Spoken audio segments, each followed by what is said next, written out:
다 같이 사도신경으로 8월 2일 우리 새벽기도 하나님 앞에 온전히 드리겠습니다. 나는 나는 전능하신 아버지 하나님, 천지의 창조주를 믿습니다. 나는 그의 유일하신 아들, 우리 주 예수 그리스도를 믿습니다. 그는 성령으로 잉태되어 동정녀 마리아에게서 나시고 본디오 빌라도에게 고난을 받아 십자가에 못 박혀 죽으시고 장사된 지 사흘 만에 죽은 자 가운데에서 다시 살아나셨으며 하늘에 오르시어 전능하신 아버지 하나님 우편에 앉아 계시다가 거기로부터 살아있는 자와 죽은 자를 심판하러 오십니다. 나는 성령을 믿으며 거룩한 공교회와 성도의 교제와 죄를 용서받는 것과 몸의 부활과 영생을 믿습니다. 아멘. 찬송가 86장입니다. 찬송가 86장.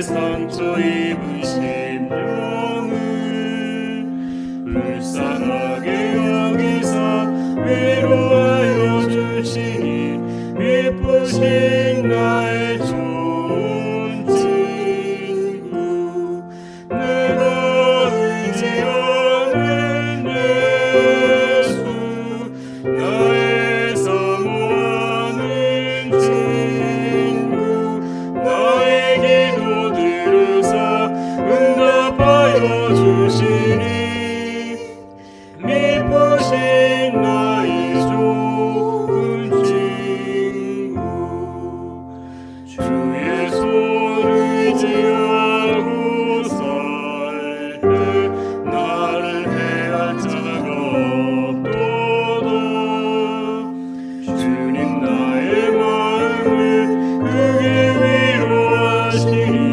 미쁘신 나의 좋은 친구 내가 의지하는 예수 나의 사모하는 친구 나의 기도 들으사 응답하여 주시니 미쁘신 나의 좋은 친구 내가 요단강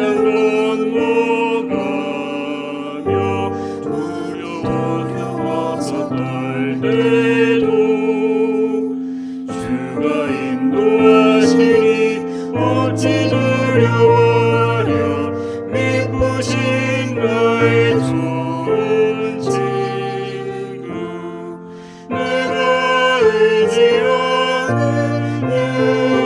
예수 나의 사모하는 친구 나의 기도 들으사 응답하여 주시니 미쁘신 나의 좋은 친구 이웃 천국에 올라가서 모든 성도들과 다 함께 우리들을 구하신 주를 찬양하리라 미쁘신 나의 좋은 친구 나를 의지하는 예수 나의 사모하는 친구 나의 기도 들으사 응답하여 주시니 미쁘신 나의 좋은 친구 이 시간 우리에게 주실 하나님의 말씀은 사도행전 18장입니다. 제가 가지고 있는 성경으로 신약 219면에 있는 사도행전 18장의 하나님의 말씀입니다. 18장. 그 후에 바울이 아덴을 떠나 고린도에 이르러 아굴라라 하는 본도에서 난 유대인 한 사람을 만나니 글라우디오가 모든 유대인을 명하여 로마에서 떠나라 한 고로 그가 그 안에 브리스길라와 함께 이달리아로부터 새로운지라. 바울이 그들에게 감해 생업이 같으므로 함께 살며 일을 하니 그 생업은 천막을 만드는 것이더라. 안식일마다 바울이 회당에서 강론하고 유대인과 헬라인을 권면하니라. 힐라와 디모데가 마게도냐로부터 내려오매 바울이 하나님의 말씀에 붙잡혀 유대인들에게 예수는 그리스도라 밝히 증언하니 그들이 대적하여 비방하거늘 바울이 옷을 털면서 이르되 너희 피가 너희 머리로 돌아갈 것이요 나는 깨끗하니라. 이후에는 이방인에게로 가리라 하고 거기서 옮겨 하나님을 경외하는 디도 유스도라 하는 사람의 집에 들어가니 그 집은 회당 옆이라.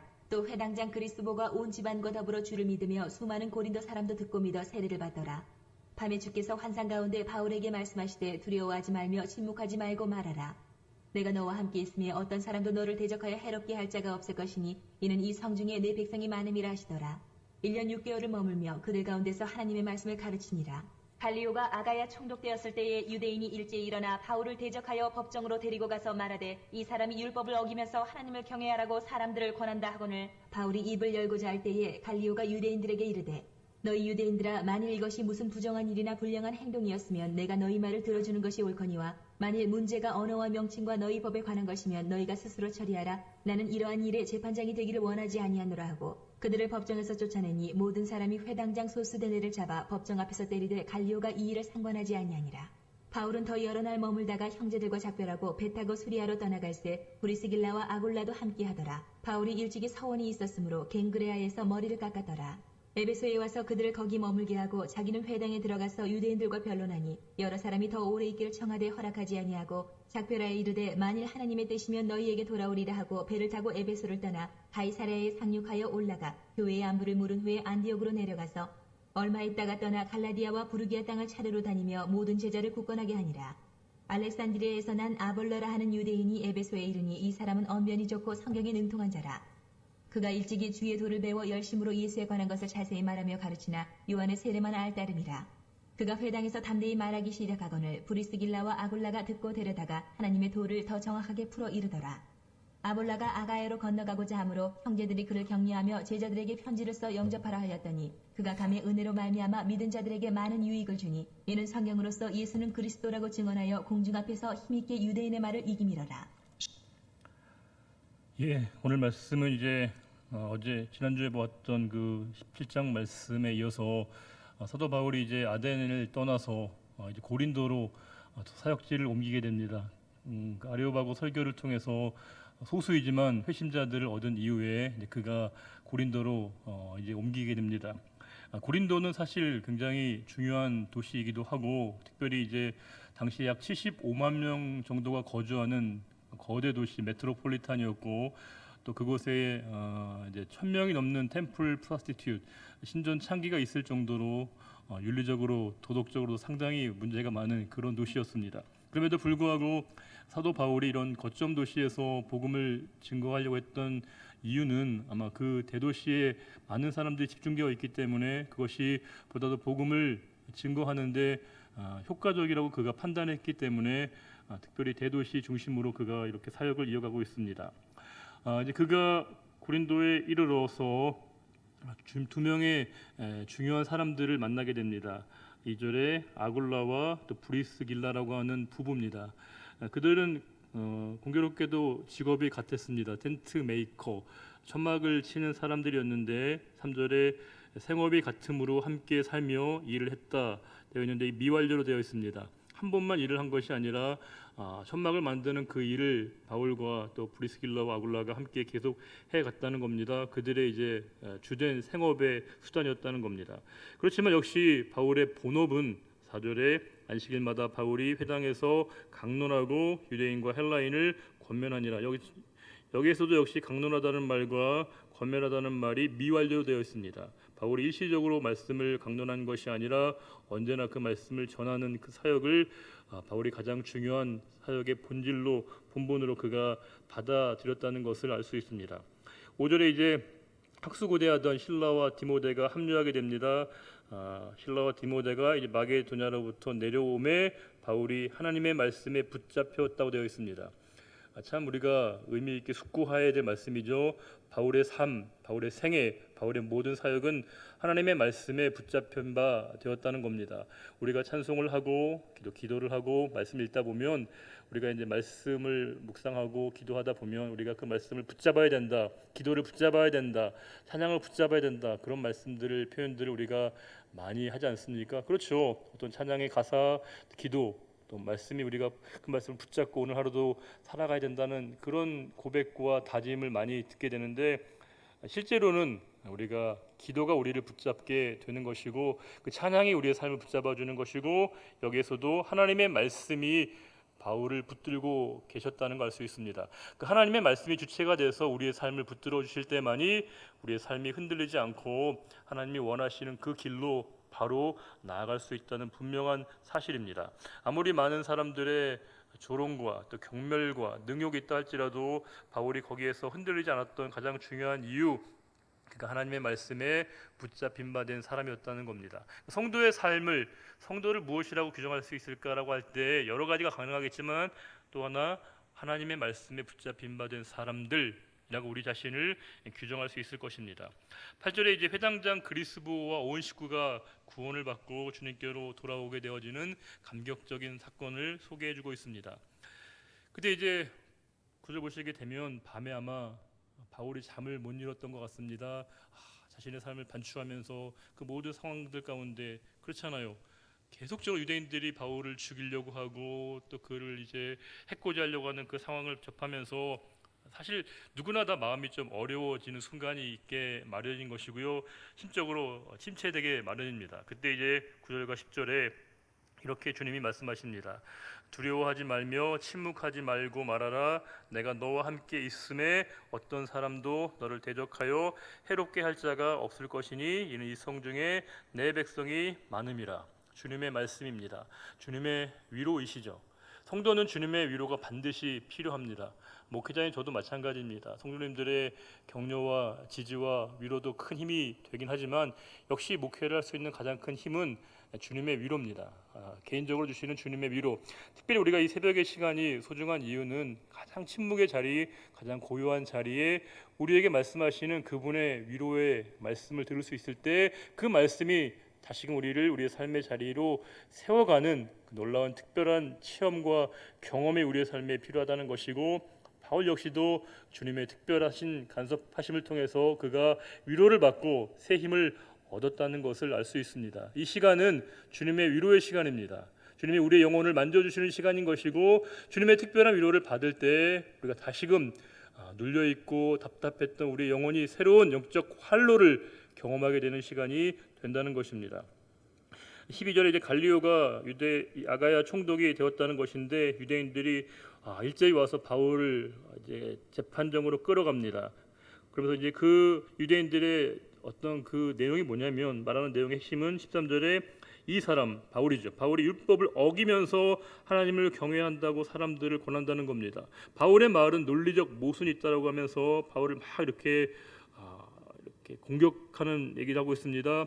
근데 그 모든 일들을 이제 갈리오가 듣다 보니까 이건 뭐 너희들끼리의 문제 아니냐, 나는 관여하지 않겠다라고 얘기합니다. 15절에 만일 너희들의 이 문제가 언어와 명칭과 너희 법에 관한 것이면 너희가 스스로 처리하라. 나는 이러한 일에 재판장 되기를 원하지 아니하노라. 본인의 이해관계와 특별하게 관계가 없으니까 이제 그 갈리오가 손을 뗍니다. 나는 이제 거기 별로 관심하지 않겠다라고 얘기합니다. 그러면서 이제 17절에 회당장 소수데네가 사람들에게 매를 맞음에도 불구하고 갈리오가 이 일을 상관하지 않았다고 되어 있습니다. 무관심한 갈리오죠. 전형적인 보신주의를 보이고 있는 갈리오를 볼 수 있습니다. 그 와중에 바울이 이제 안디옥으로 내려가면서 특별히 재밌는 게 브리스길라와 아굴라 부부를 소개할 때 브리스길라와 아굴라라고 되어 있습니다. 이 순서가 중요하죠.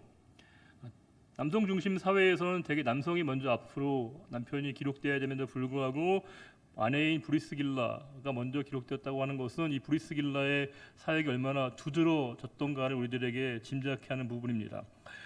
바울이 이제 갱그라에서 서원대로 머리를 깎았다고 되어 있습니다. 아마 그가 나시린의 서원을 이행한 것이라고 볼 수 있고, 역시 바울은 유대 문화에 아직 굉장히 아주 친숙해 있고 유대 문화의 색채를 강하게 띠고 있는 바울의 모습을 볼 수 있습니다. 그러면서 이제 사람들이 여기 더 있기를 원했지만 바울이 이렇게 얘기합니다. 21절에 만일 하나님의 뜻이면 너희에게로 돌아오리라 하고, 그러면서 거침없이 그의 사역을 이어가고 있습니다. 사도 바울의 가장 중요한 판단의 기준은 그것이 하나님의 뜻이냐라는 것입니다. 하나님이 기뻐하시는 일이고 하나님이 원하시면 올 수도 있고 그렇지 않을 수도 있다라고 그가 이렇게 함께 머물러 있기를 원했던 성도들에게 얘기했던 겁니다. 얼마나 그가 하나님의 뜻에 민감하려고 했던 사람인 것인가를 우리에게 다시 한번 말씀해 주고 있습니다. 24절에 이제 알렉산드리아에서 온 한 사람을 만나게 됩니다. 그의 이름이 바로 아볼로였습니다.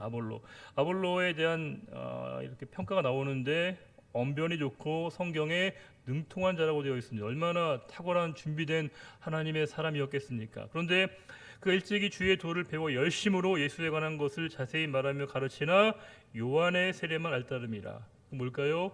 그만큼 조금 부족한 부분이 있었다는 것을 이야기합니다. 그때 이제 브리스길라 아글라가 하나님의 도를 더 분명하고 정확하게 아볼로에게 깨우쳐 주게 됩니다. 그래서 이제 후에 보시면 이 아볼로가 탁월한 주의 종이 되어져서 바울의 사역에 큰 기여와 도움을 줬다는 것을 알 수 있습니다. 18장의 내용을 쭉 보시게 되면 여러 사람의 이름이 언급되고 있습니다. 아굴라, 브리스길라라고 하는 사람들뿐만이 아니라 여기 또 아볼로까지 여러 사람들이 나오고 있고요. 또 디모데도 있고 실라도 있습니다. 이 모든 사람들의 이름이 순차적으로 언급되고 있다는 건 뭘 의미할까요? 바울의 사역이 그의 단독 사역이 아니었고 협력 사역이었다는 것을 이야기해 주고 있습니다. 물론 혼자서 특출나게 잘하는 한 사람의 어떤 영웅적인 활동도 필요한 것이지만 하나님의 일은 같이 해야 되는 것이고 더불어서 그 짐을 나누어 지는 태도가 필요한 것인데 하나님께서는 그 바울에게 좋은 동역자를 만나게 하셨고 그 좋은 동역자들과 함께 하나님의 일들을 같이 해 나갔다라고 하는 것은 오늘도 이 시간 우리들에게 많은 깨달음과 도전을 주고 있지 않습니까? 지금 저와 여러분이 누군가를 위해서 기도하고 중보하고 있을 때 또 역으로 우리가 힘들고 어려울 때 우리를 위해서 눈물로 기도하고 있는 누군가의 중보의 손길이 있다는 겁니다. 교회는 그런 것이죠. 교회는 그렇습니다. 특별히 지금 저희가 함께 모이기 어려운 상황 가운데는 더 이런 영적 보이지 않는 네트워크가 참 필요한 것 같습니다. 여러분들이 보이지 않는 그곳에서 서로를 위해서 기도하고 중보하게 될 때 이 우리를 하나로 묶어주시는 하나님의 특별한 은혜를 우리가 경험할 수 있는 것이고 그러할 때 하나님의 교회가 든든히 은혜 가운데 세워져 가는 것을 볼 수 있고 그러할 때 우리 교회의 영원한 주인이신 주님께서 하나님의 교회를 이 어려운 상황 가운데서도 든든히 지키고 계신다는 것을 우리 모두가 다 마음 깊이 확인하는 시간이 될 수 있다는 사실입니다. 27절과 28절에 아볼로가 아가야로 건너가고자 하므로 형제들이 그를 격려하며 제자들에게 편지를 써 영접하라 하였더니 그가 가매 은혜로 말미암아 믿은 자들에게 많은 유익을 줍니다. 부족했던 좀 미숙했던 아볼로이지만 잘 훈련받고 교육받았을 때 그가 많은 성도들에게 유익을 주는 사람이 되었다는 사실입니다. 그리고 28절에 이는 성경으로서 예수는 그리스도라고 증언하여 공중 앞에서 힘있게 유대인의 말을 이김이로라. 아볼로의 탁월한 식견과 능력이 유대인들을 이제 영적으로 이길 수 있는 수준에까지 도달되었다라고 하는 것은 부족했고 미숙했지만 그를 잘 기도해주고 중보해주고 성원해주고 격려해줬던 사람들로 인해서 아볼로가 좋은 지도자로 되었다라고 하는 것은 우리가 늘 기도하는 것처럼 우리가 지금의 교회도 물론 우리가 너무 감사하고 좋은 교회 모습이지만 다음 세대를 위한 기도, 자녀들을 위한 기도가 늘 필요하다는 이유가 바로 여기에 있습니다. 우리 교회를 통해서 우리 교회 학교를 통해서 많은 믿음의 일꾼들이 세워져 가서 지금 여러분들이 권사님, 집사님, 장로님 너무너무 훌륭하시고 귀하신 분들이지만 우리보다도 언젠가 우리 자리를 누군가가 대신해야 될 때 아볼로와 같이 하나님께 쓰임받는 사람들이 나타날 수 있는 교회가 되는 것, 그것이 저와 여러분의 이 시간도 다시금 기도해야 될 기도의 제목이라 믿습니다. 오늘도 그 사실을 깨닫고 저와 여러분의 이 믿음의 자리를 넉넉하게 지켜나가는 우리 모두가 되시기를 우리 주님의 이름으로 축복합니다. 기도하겠습니다. 하나님 아버지 감사합니다. 바울이 그 어렵고 힘든 상황에서도 주님의 위로를 통해서 어려움과 난관을 극복했고 또 좋은 동역자들을 통해서 하나님의 일을 담당했던 것처럼 우리에게 믿음의 동역자들을 만나게 하시고 함께 협력하여 하나님의 일들을 감당할 수 있게 하신 것 너무 감사드립니다. 이곳 세우신 우리 교회가 이 뜻을 잘 이루어갈 수 있도록 도우시고 언제나 우리가 늘 다음 세대를 위한 기도에 이 열심히 끊어지지 않도록 도우시고 특별히 교회학교 어려운 상황 가운데 있지만 주님께서 지키시고 교회학교를 지키고 계시는 모든 주의 종들 우리 교육자분들과 선생님들에게 힘을 더해 주셔서 맡겨진 일들을 감당할 때 하늘의 위로와 평강을 덧입혀 주시기를 간절히 바라며 이제는 우리 주 예수 그리스도의 은혜와 하나님 아버지의 넘치는 사랑과 성령의 위로와 교통과 소망 주심이 오늘도 우리의 삶의 자리 가운데 주의 말씀 붙들고 나가기로 다짐하는 한 분 한 분의 거룩한 결단 그 고백 위에 이제로부터 영원히 함께 하시기를 간절히 축원하옵나이다.